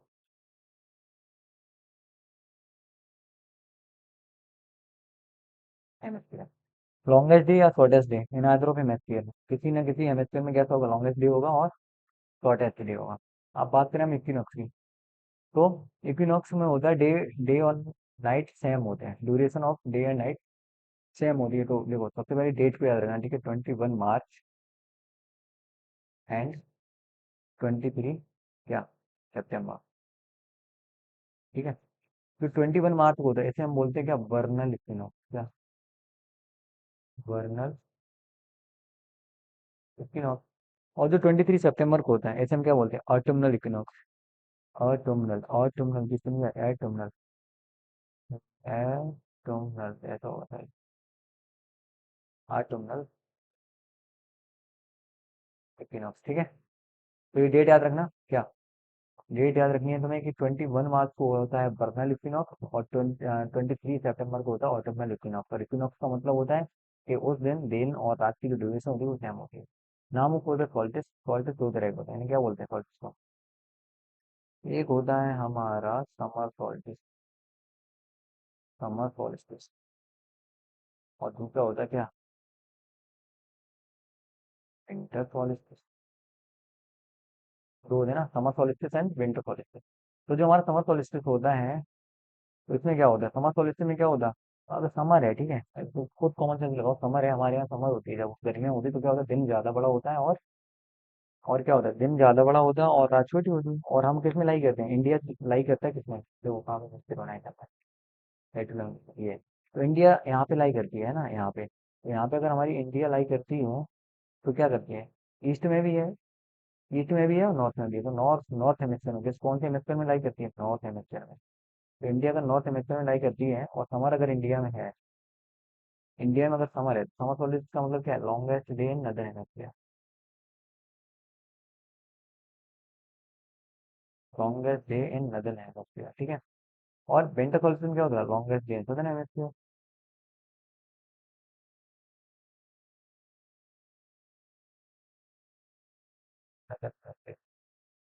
अब देखो, जो समर सोल्स्टिस होता है, अगर लॉन्गेस्ट डे नदर हेमिस्फीयर में होगा, शॉर्टेस्ट डे कहाँ होगा? मतलब, तो शॉर्टेस्ट डे कहाँ होगा? तो जो शॉर्टेस्ट डे होगा किसमें होगा? सदर्न हेमिस्फीयर में होगा, समर सोल्स्टिस में। और विंटर सोल्स्टिस में शॉर्टेस्ट डे कहाँ होगा? सर्दियों में हमारे यहाँ कैसे दिन होते हैं? छोटे होते हैं ना। और हम किस में? नदर्न हेमिस्फीयर में। तो शॉर्टेस्ट डे कहाँ होगा? शॉर्टेस्ट डे होगा नदर्न हेमिस्फीयर में, विंटर सोल्स्टिस। अब इनकी भी डेट पूछ लेता है, समर सोल्स्टिस की और विंटर सोल्स्टिस की। तो जो समर सोल्स्टिस है ना, गर्मी आपने यहाँ कब पड़ी? तो 21 जून, जून में सबसे ज्यादा गर्मियाँ रहती है ना। तो 21 जून उसे क्या बोलते हैं? Summer solstice. और विंटर होता है 22 दिसंबर, हमारे दिसंबर में सबसे ज्यादा सर्दियाँ पड़ती है, तो 22 दिसंबर इसे क्या बोलते हैं? Winter solstice. आया समझ में? चलो, मूव करते हैं। Most important, that is the Eclipse. Solar Eclipse दो तरह के इक्लिप्स होते हैं, सबको पता है। जो बता रहा हूँ उतना ही करना है, मैं ज्यादा ना बता रहा हूँ ना, तुम्हें ज्यादा पढ़ना है ना। तो सबसे पहले होगा क्या हमारा? Solar Eclipse. सोलर इक्लिप्स हो गया, ठीक है। तो सोलर इक्लिप्स किस पोजिशन में बनता है वो भी हम आपको बता देना है, ठीक है। सोलर इक्लिप्स क्या होता है? तो तीन बॉडीज होती है, 1, 2, 3, ठीक है। अब क्या कौन कौन सी बॉडी होती है इक्लिप्स? कौन कौन मानता है इक्लिप्स? सन प्लस अर्थ प्लस मून, यही तीनों इंटरचेंज करते हैं, कोई इधर जाता है कोई उधर जाता है। लेकिन अर्थ और मून के बीच में सन नहीं आ सकता है ना, इनके बीच में ये नहीं आ सकता। अर्थ और मून के चेंज होती है, that is called the Eclipse. तो सबसे पहले मान लो आप देखो, एक कंडीशन होती है सोलर इक्लिप्स की। सोलर इक्लिप्स पूछे कि कैसी कंडीशन होती है, तो उस कंडीशन को बोलते हैं एस एम, टेम। क्या? टेम। तो ये हो गया एस, ये हो गया ई, ये हो गया एम, और भैया ये हो गया सोलर इक्लिप्स। सोलर इक्लिप्स में क्या होता है? जो अर्थ होती है वो सन और मून के बीच में आ जाती है। यहाँ लिख लोगे ना, earth come between sun and moon, ठीक है। अर्थ किसके बीच में आ जाती है? Between sun and moon. ये हो गया solar eclipse. Now move for the second, that is lunar Eclipse.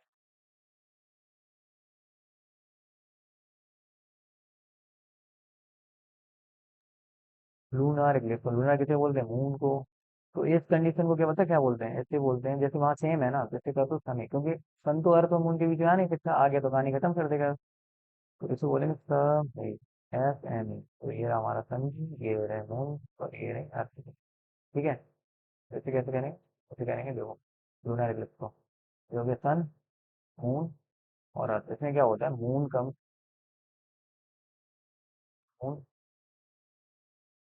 Come between sun and earth, ठीक है। ये हो गया, मून के सन और अर्थ के बीच में आ जाता है। अब देखो, अब इसमें क्या होता है लूनर इक्लिप्स में? लूनर इक्लिप्स में होता है, यहाँ पे हम करेंगे क्या? एक कंडीशन होती है जिसे बोलते हैं सिजी की, सब लोग को पता होता है। तो जो हमारे ये होते हैं ना इक्लिप्स, ये सिजी की कंडीशन होता है। सिजी की कंडीशन में क्या होता है? सन, मून और अर्थ, तीनों किस्म होती है अलाइन होते हैं, तीनों कैसे होते हैं? अलाइन होते हैं, ठीक है। तो इस कंडीशन क्या बोलते हैं? सिजी की। दो तरह की होती है, सिजी की कंजंक्शन और अपोजिशन, उतना डीप नहीं जाना है, लेकिन अगर बताऊं तो लूनर इक्लिप्स में होता है सिजी की अपोजिशन। क्या होता है? सिजी की अपोजिशन लूनर इक्लिप्स में होता है। और सोलर इक्लिप्स में होता है सिजी की कंजंक्शन, सिजी की कंजंक्शन, सिजी कंजंक्शन इसमें होता है ना। चलो, अब बात करें हम एटमोस्फियर। तो एटमोस्फियर क्या है? Comprises of the gas made up of the, comprising of gas, gas, dust particle, water vapour and water vapour,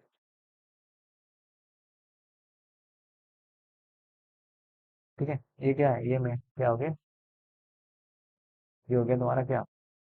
atmosphere, ठीक है। एटमोस्फेयर इससे बना होता है। अब एटमोस्फेयर की कुछ लेयर्स भी होती हैं, सबको पता है लेयर्स, है ना। कौन कौन सी लेयर्स होती हैं?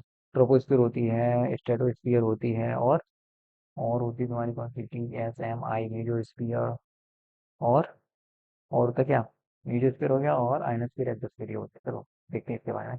तो मेनली किससे बना होता है, वाटर से, डस्ट पार्टिकल से, गैस से, इन सबसे मिलकर बना होता है। अब सबसे ज्यादा पता है क्या होता है, इसमें पूछ लेता है कंपोजिशन क्या होता है। सबसे ज्यादा कौन सी गैस पाई जाती है, तो क्या कहता है N2। N2 कितनी पाई जाती है, 78%। तो क्या बोलते हैं, नाइट्रोजन, ठीक है। और ऑक्सीजन कितनी पाई जाती है, O2। ऑक्सीजन कितनी पाई जाती है, 21%। एंड सबसे ज्यादा इनर्ट गैस की बात करें, that is the argon. Argon कितनी पाई जाती है, 0.93%। इसे क्या बोलते हैं, इंपोर्टेंट, मैक्सिमम इनर्ट गैस। इससे कौन सी गैस है, इनर्ट, आखिरी gas, inert gas in atmosphere. सबसे ज्यादा कोई इनर्ट गैस एटमोसफियर में, दैट इज द आर्गन। उसके बाद में हमारी आती है कार्बन डाइऑक्साइड। ये कितना हो सकता है, 0.03%, ठीक है, ऐसा आ गया। रिडोन गैस नहीं पाई जाती, तो क्या होता है, रिडोन जो होता है वो नॉट फाउंड इन एटमोसफियर। ठीक है, इतना पता लगा, इतना पता होना चाहिए। चलो, नाम वो पता होता, लेयर्स ऑफ द एटमोसफियर। तो अब देखो, layers of the atmosphere very interesting thing. तो लेयर ऑफ एटमोसफियर में पता क्या करना है, पता करो। सबसे पहले देखो लेयर्स कौन कौन से होते हैं, troposphere, stratosphere, mesosphere, thermosphere, exosphere. तुम्हारे पता क्या पूछेगा, ऐसे पूछेगा कि जो लेयर्स है ना, और कौन सी लेयर नहीं है एटमोसफियर की, बहुत आसान पूछेगा। तो ठीक है, सबको पता है, तो इसे कैसे याद कर लो, टी, ये तो देखो, कौन सा लिखेगा याद कीजिए। हाँ, नहीं, हाँ देखो इसे याद करो, TSMI। टी से क्या हो गया, ट्रोपो। एस से क्या हो गया, स्ट्रेटो। एम से हो गया मीजो। आई से हो गया आइनो। जो थर्मो एक्सोवियर होता है ना, यहाँ से आइनोस्फीयर होते हैं, क्या होते हैं, आइनोस्फीयर। अब देखो मैं इसके बारे में बताता हूँ। जो सबसे ज्यादा क्या होता है, अब इनके बारे में अच्छे देखो, जो सबसे ज्यादा एटमोस्फेरिक डिस्टर्बेंस होता है, एटमोस्फेरिक डिस्टर्बेंस। आप देखो एकदम ध्यान से, एटमोस्फेरिक डिस्टर्बेंस। यार कौन सा कलर दिखेगा, यहाँ 50 दिखेगा वो तो। हाँ, जो एटमोस्फेरिक डिस्टर्बेंस होता है मैक्सिमम, मैक्सिमम एटमोस्फेरिक डिस्टर्बेंस कहाँ दिखाई देता है, एटमोस्फेरिक डिस्टर्बेंस दिखाई देता है ट्रोपोस्फीयर में, ठीक है। जहाँ जो हमारे होते हैं क्या, प्लेन, ये होते हैं स्ट्रेटोपोज में, किसमें, स्ट्रेटोपॉज। स्ट्रेटोपॉज में फ्लाई करते हैं, ठीक है। ये है तुम्हारा स्ट्रेटोस्फीयर। स्ट्रेटोस्फीयर में क्या करते हैं, फाइटर जेट्स,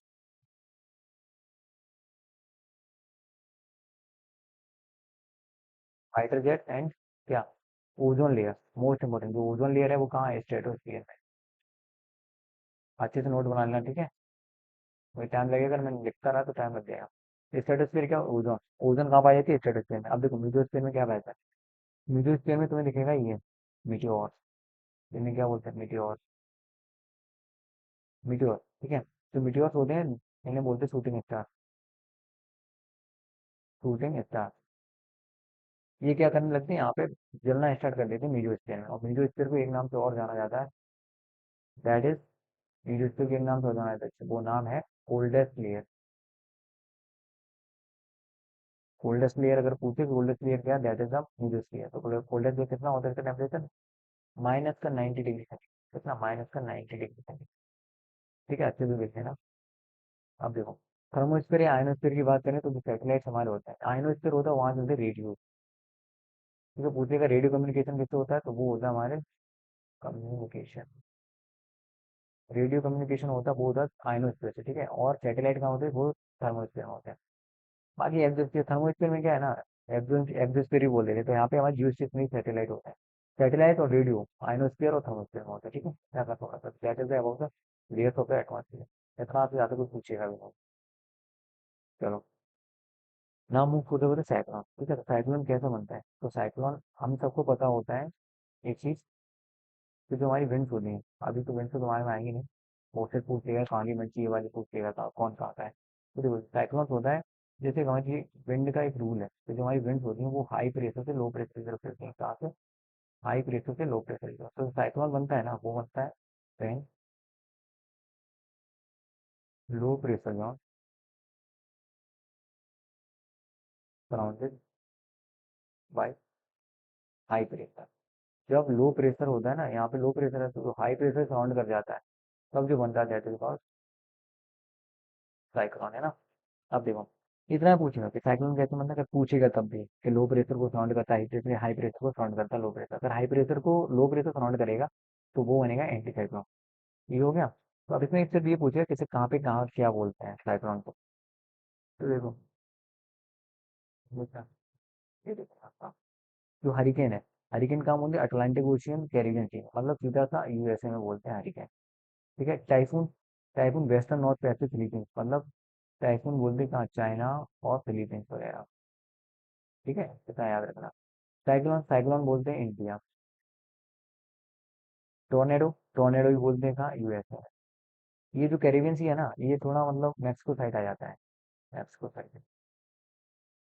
ठीक है, और ये हो जाता है तुम्हारी यूएसए में, यही बोला जाता है क्या, टोर्नेडो। बिली बिली इंपोर्टेंट है, तो कहाँ बोला जाता है, ऑस्ट्रेलिया।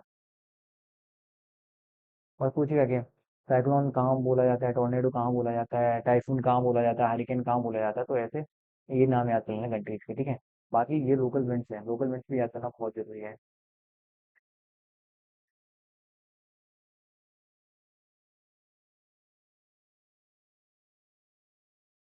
लोकल विंड्स लाइक, देखो ज्यादा मत हो गया। ठीक है, देखो लोकल विंड्स में कौन सी आती है, सबसे पहले Chinook, hot dry wind, Rockies, also called the snow eater. जो चिनूक है ना, ये कैसी है, लोकल विंड कहाँ की है, चिनूक है तुम्हारी यूएसए की। ठीक है। फॉन, फॉन की अगर बात करें तो ये कहाँ की है, फॉन है तुम्हारी फ्रांस की। फ्रांस की है। हॉट है ड्राई विंड अल्फेज नहीं आता रहा, तो ये देखना कहाँ की है, जो खामसीन है वो कहाँ की है, इजिप्ट की। ट्रोको, ट्रोको कहाँ की है, ट्रोको मेडिटेरियन सी में जाती है, सारा सारा मेडिटेरियन सी।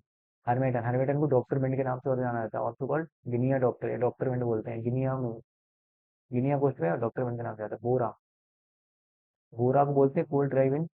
और बोरा को बोलते हैं, एक मिनट ये चीज का कम कर देते हैं।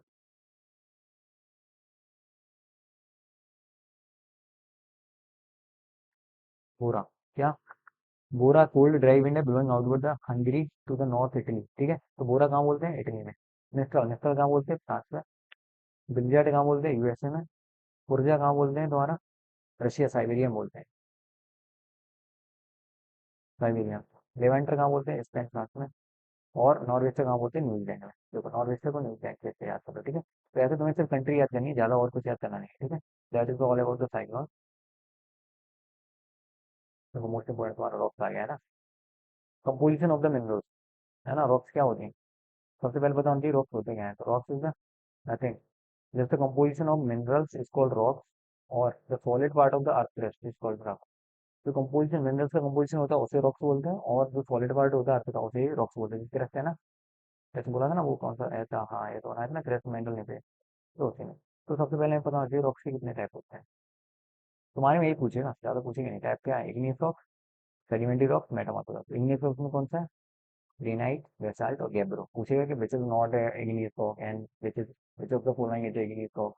तो जो ग्रेनाइट, बेसाल्ट और गैब्रो, ये तुम्हारे क्या हो गए, इग्नियस रॉक। सेडिमेंट्री रॉक की बात करें तो सैंडस्टोन, जिप्सम, लाइमस्टोन और डोलोमाइट, ये हो गया तुम्हारा सेडिमेंट्री। मेटामॉर्फिक, मार्बल हो गया, क्वार्टजाइट हो गया, नीस हो गया, स्लेट हो गया। अब देखो इग्नियस रॉक को एक नाम से और जाना जाता है, बोलते प्राइमरी रॉक। क्या, प्राइमरी रॉक, प्राइमरी रॉक के नाम से और जाना था। और इसमें क्या होती है, no layer, no layer form, no fossil form, no fossil form. ठीक है, ये दोनों इंपोर्टेंट और हैं, पूछ सकता है, अगर ज्यादा डीप जाएगा तो इतना पूछेगा, नहीं तो नहीं पूछेगा।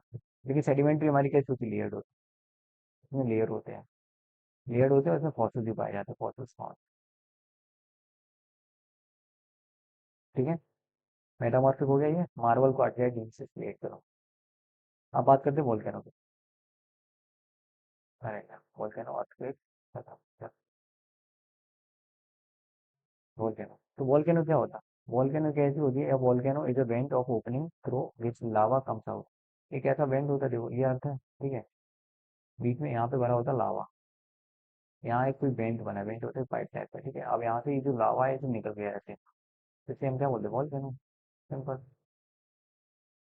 वोल्केनो बोलते हैं। अब देखो एक्टिव, अब वोल्केनो कितनी तीन तरह की होती है, थर्ड टाइप की होती है, कैसी, एक एक्टिव वोल्केनो होती है, डोरमेट वोल्केनो, डोरमेंट होती है, और एक एक्सटेंट होती है। एक्टिव वोल्केनो हिंदी में बोलते हैं सक्रिय, डोरमेंट को बोलते हैं जैसे लेजी होती है ना, सुस्त, हाँ, और एक्सटेंट को बोलते हैं विलुप्त। तो एक्टिव वोल्केनो मतलब जो volcano said to be active volcano if its signs of unrest have erupted in recent past। सीधी सी बात है, अंग्रेजी छोड़ो। देखो एक्टिव वोल्केनो उसे बोलते हैं जो पीछे फूट चुकी है, वो अभी भी फूट रही है और आगे फूटने की संभावना है। तो that is called active volcano, मतलब इसमें फूट रही है। तो क्या mount Etna, mount Stromboli. Mount Etna ये कहाँ से, इटली को, मैं स्टैटिक में सब बताऊंगा। ठीक है, अभी तो सिर्फ कंसेप्ट बता रहा हूँ। और माउंट स्ट्रोम्बोली ये मेडिटेरियन सी में, मेडिटेरियन मेडिटेरियन सी, उसे क्या बोलते हैं, lighthouse of the Mediterranean C,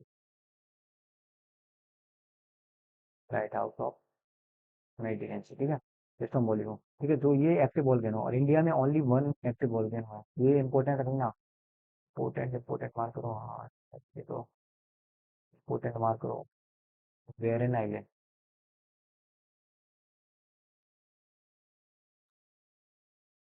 only active volcano of India. क्यों लग रहा मुझे यही पूछे हो, देख लेना भाई।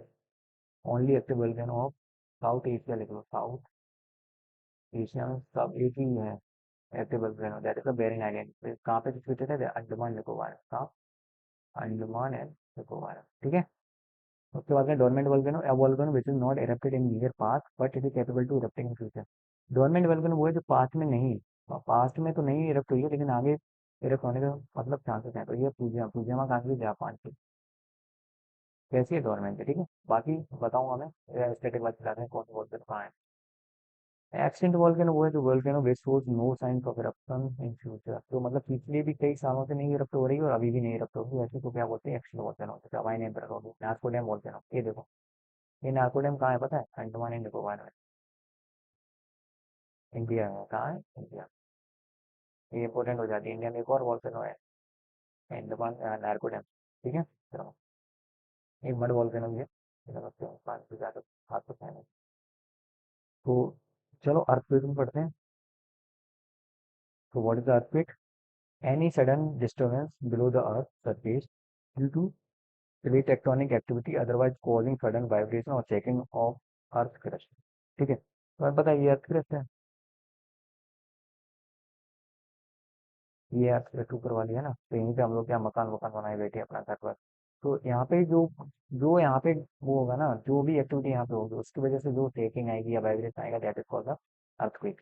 प्लेट टेक्टोनिक क्या होता है, दो तरह तीन तरह की प्लेट होती है उसकी, एक क्या होता है, कन्वर्जेंट होती है, डाइवर्जेंट। क्या होता है, कन्वर्जेंट प्लेट होती है, कौन सी प्लेट होती है, कन्वर्ट प्लेट टेक्टोनिक में पता चलता है ना, कन्वर्जेंट प्लेट होती है, डाइवर्जेंट प्लेट होती है, डाइवर्जेंट होती है, और कौन सी होती है, ट्रांसफॉर्म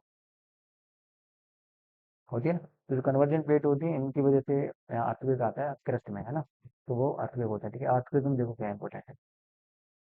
सबसे पहले बात मैं यहाँ से बताता हूँ, खुद डायग्राम बना दिया, ये तो मैं तुम्हें आ जाए। तो ये रही अर्थ। ठीक है, अब यहाँ पे बने हैं घर, जो भी बना है सब कुछ ऊपर बना ऊपर। ठीक है, नीचे यहाँ से निकला हमारा क्या, टिंग टोंग टिंग टोंग टिंग टोंग, ये निकल गया। यहाँ से हमारा अर्थ क्वेक स्टार्ट हुआ, तो इसको हम बोलते हैं क्या, हाइपो सेंटर या फोकस।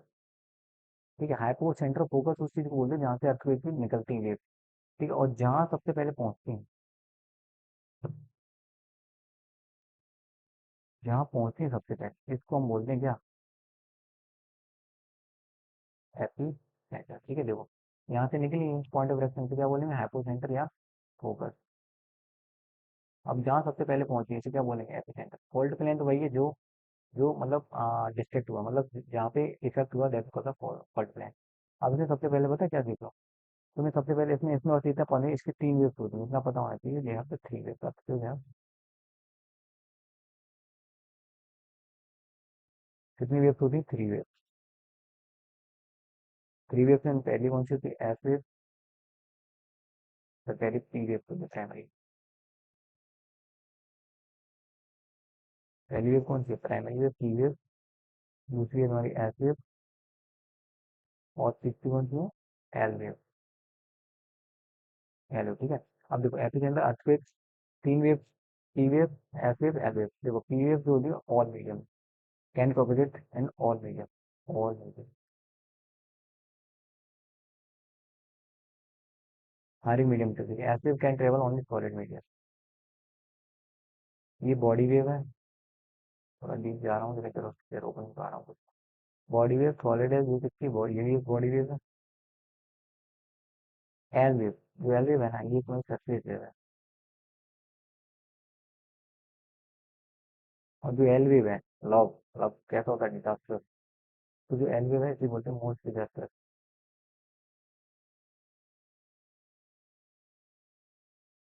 मोस्ट डिजास्टर वेव कौन सी होती है, एल वेव होती है और स्लोवेस्ट होती है। ठीक है। और जो पी वेव हमारी, इसे बोलते हैं प्राइमरी वेव। प्राइमरी वेव बोलते हैं, और ये हमारी फास्टेस्ट होती है। एफ वेव को सेकेंडरी बोलते हैं। सिंपल। ठीक है। आप देखो, जो अर्थक्वेक है, जैसे किसके नाम से है तो देखो, जो हमारा अर्थक्वेक है ना, इसे मापते सीस्मोग्राफ से, जैसे सीस्मोग्राफ। ठीक है। सीस्मोग्राफ से अर्थक्वेक को मेजरमेंट करते हैं। अब सीस्मोग्राफ क्या होता है, और जो वेव्स होती हैं इसको इन्हें बोलते हैं सीस्मिक वेव्स। जो पी, एस और एल वेव्स है ना, इन्हें कौन सी वेव्स बोलते हैं, सीस्मिक वेव्स। कौन सी, कौन सी वेव्स बोलते हैं, सीस्मिक वेव्स। ठीक है, इन्हें सीस्मिक वेव्स बोलते हैं। अब देखो, जो अर्थक्वेक है, इसको मेजर करने के लिए क्या है, सीस्मोग्राफ है। ठीक है। अब सीस्मोग्राफ में स्केल्स होते हैं। कौन कौन से स्केल होते हैं, एक होता है हमारा रिक्टर स्केल, और एक कौन सा होता है, मर्करी स्केल। रिक्टर स्केल और मर्करी स्केल। तो रिक्टर स्केल होता है ना, इसे ये क्या करता है, कारण बहुत इंपॉर्टेंट है, यहाँ से पूछे 100%। जो रिक्टर स्केल है ना, वो क्या करता है, मैग्नीट्यूड ऑफ द अर्थक्वेक। क्या, magnitude of earthquake, magnitude of earthquake. ठीक है। और मर्करी स्केल ये कहता है intensity of earthquake, intensity of earthquake. ठीक है। यहाँ पे भी मत भूलना, मैग्नीट्यूड और इंटेंसिटी। जो मैग्नीट्यूड है वो करता है रिक्टर स्केल, और जो इंटेंसिटी है वो करता है मर्करी स्केल। ठीक है। ये हो गया। अब देखो, पूरा हो गया, हमने सारा पढ़ लिया। Very good. तो इट इज ऑल फॉर तुम्हारा फिजिकल ज्योग्राफी। देखो यहाँ से आई नो मैंने कुछ स्किप किया है। जो स्टैटिक पार्ट है, जो स्टैटिक पार्ट है ना, वो मैंने स्किप किया है। वो मैं स्टैटिक वीडियो में, जो स्टैटिक जीटी आएगा उसमें, जैसे name of the important volcanoes. ठीक है। और जैसे तुम्हारे क्या हो गए, वॉल्केनो हो गया, और जैसे अर्थक्वेक में भी कुछ स्टैटिक पार्ट हो गया, कुछ रिवर्स हो गई। वो सारे चीज हम किसमें करेंगे, स्टैटिक जीके में करेंगे। एक वीडियो लाएंगे उसमें स्टैटिक जीके का होगा। ठीक है। ये सब कॉन्सेप्चुअल है। फिजिकल ज्योग्राफी से अगर पूछेगा तो यहीं से पूछेगा। और बिल्कुल पहले मॉर्निंग जरूरत है नहीं, जितना बताएगा उससे बिल्कुल ध्यान रखना आप लोग, है ना। कोई मतलब पूरा एक एक पॉइंट इंपॉर्टेंट है, इसलिए क्लास छोटी है, 1 शॉट में बहुत बड़ी क्लास कर दी है। मैंने तो बहुत मतलब रिलीवेंट चीज बताई, रिलीवेंट अवॉइड किया है। मैं अगर बताऊँ तो अच्छे कोई मैं आधा घंटा लग सकता है पूरा बताना पड़ जाए तो, है ना। तो पूरा जितना पढ़ाई एकदम अच्छे से देख लेना, है ना। और बाकी तो जानते हो, मतलब फेज 1 फेज 2 दोनों ही करना है ना। तो thanks for watching. Now the information is, अगर अगली बार तो फेज 1 और फेज 2 को प्रिपरेशन करना चाहते हैं ना, बाकी कर ही रहे हैं लोग, तो उसके लिए देखो प्रे करते हो मैवरिक्स वाला टेलीग्राम चैनल, जिसका लिंक हम लोगों ने कौन से डे टू वाई सेना वाले पे, डे टू वाई सेना वाला जो हमारा फेज 2 वाला ग्रुप था ना, उसमें मैंने लिंक डाल दिया है ना। तो उससे जाके इसे फॉलो कर लो, क्योंकि आगे तो ये पीडीएफ है, इस क्लास की जो पीडीएफ है, क्लास की पीडीएफ है, वो वहीं मिलेगी तुम्हें, जिससे इस वाले टेलीग्राम पे। ठीक है। तो वो रिटर्न के लिए है, और वे टू वैसे ना, वो फेज 2 के लिए है। वहाँ पे तो बच्चे हैं जिनका रिटर्न है, वो इस वाले को मतलब उसको टेलीग्राम को फॉलो करते हैं। और यूट्यूब के लिए गणित शिक्षक, ये जिससे आप ये वीडियो देख रहे हैं, और कैप्टन फैब्रिक वाला जो आईडी चैनल है, उसकी लिंक उससे पड़ी है टेलीग्राम पे। तो वहाँ पे देखें, और सारे लिंक मैं अवेलेबल करा दूंगा डिस्क्रिप्शन बॉक्स में, और फेस टू भी अवेलेबल करा दूंगा। तो आई होप क्लास अच्छी लगी होगी यार, मेहनत लगी है मैंने भाई। 3 3 घंटे में तो बना पाई, because I am not a professional in editing, but I did. और बाकी क्लास का अनुभव बहुत अच्छा लग रहा है, और मैं चाहता हूँ इसमें कोई मतलब तुम इसका फायदा ही उठाओ, है ना, वेस्ट ना जाए ये तो। और विद एनोटेशन मैं पीडीएफ वहाँ डाल दूंगा, ठीक है। तो all the best for all everything. बाकी मेरे सब जो भी फोटो मैं बताऊंगा, बाकी यार क्लास को जरूर बताना कैसी लगी, काफ़ी मेहनत करी है। तो जरूर बताना कैसी लगी है, और क्या समझ में आया है नहीं, और बाकी और किस वाले टॉपिक पे वीडियो चाहते हैं वो जरूर कमेंट में डालना, ठीक है। और बाकी पॉजिटिव मैं नहीं कह रहा मतलब पॉजिटिव कमेंट करो या नेगेटिव, जो तुम्हें अच्छा लगे वो करो, जैसा तुम्हें लग रहा है तो लगे नहीं, जैसा पढ़ाएंगे क्या समझ में आ रहा है, अगर आ रहा है तो उस हिसाब से करो। आई एम नॉट वांट यू कि तुम मतलब पॉजिटिव ही करो, मेरी तो कुछ है ही नहीं, है ना। तो आप लोग करेंगे वही होगा। बाकी कुछ लोग तुम्हारे फेज वन फेज टू की तैयारी कर रहे थे ना, फेज टू की जो फेज वन का क्लियर करके आए थे, फेज टू में हमारे यहाँ मतलब अच्छे से किए हैं, आप देखा है। फेज टू में ऑलमोस्ट क्लियर ही हुए हैं बाकी, है ना। तो अभी हम लोग रिटर्न का करते हैं, रिटर्न के बाद डोंट वरी, फेज टू का भी हम लोग करा देंगे ऑनलाइन। और जो कहते हैं ऑनलाइन नहीं होगा, अरे भाई होता है सब, बस करने वाला होना चाहिए, है ना। So it is all for today. I hope the class was good for you and will be helpful for you. So yeah,